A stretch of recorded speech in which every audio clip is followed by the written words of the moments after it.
Hi, everybody. It's June 3rd, 2025. And today, the concept of inner coordination is kind of significant in terms of progressing in a favorable way in your life or your experience. With inner coordination, it starts as initially being quiet enough to identify the need of the situation or to identify the comfort or the catalyst of what you want to happen. And so when you're quiet enough to define what it is you need at that moment of your journey, you will have somewhere to start to develop more ideas in that direction and more ideas as that case needs. Because it's just almost like any task at work. If you know you got to do this, you know you need these tools, you need this amount of time, you need this workspace area, you need these people to help you. So once you identify the concept of what you need, your mind will start working in your favor if you can concentrate and if you could maintain a kind of focus throughout the process. And so later, once you get into the act of actually fighting or building what you need to do, there are times where you're going to be flying blind, and that's where faith comes in. Now, honestly, faith for some people is very hard because of past experiences. Because in the past, many people may have let you down. Close people that you thought you never would have to question, could let you down.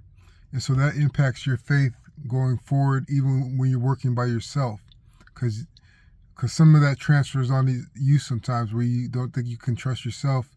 If these people that you thought were so much greater than you at certain aspects of life turned on you or let you down, you might let yourself down. So that's the beauty of faith. When you could develop a faith that is strong enough to stand up to your doubts, that's a great tool to have in your kit. That's a great skill to have. And so as you keep on growing, you're going to have to come to terms with your self-image in other people's eyes. When they see you doing well, when they see you getting better or losing weight or, being happier, people are going to see you more defined in their observations of going through the people in their lives.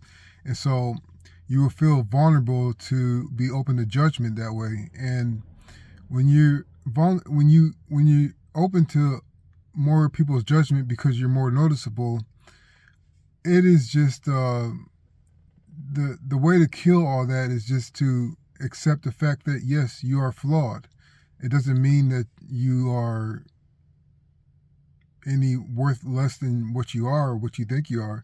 You're flawed, and other people will see your flaws, but it's the best medicine for that is just to accept it and to agree with them. And once you agree with them, you see that maybe you aren't that small of a person that can be diminished by criticism or hurtful remarks and all that stuff. I know some of us feel protected, but eventually you're going to be judged and you're going to be challenged to defend yourself in front of others, and just agree with them. And even if they're wrong, it's not something that should be a huge problem for you. And so once you start achieving your goals and working with this inner coordination where you can just go out and do what you want to do, you will start to see the joy in life. You will start to see the joy in the process, the joy in creating. And that is what this is all about. So I hope this helps. Thanks.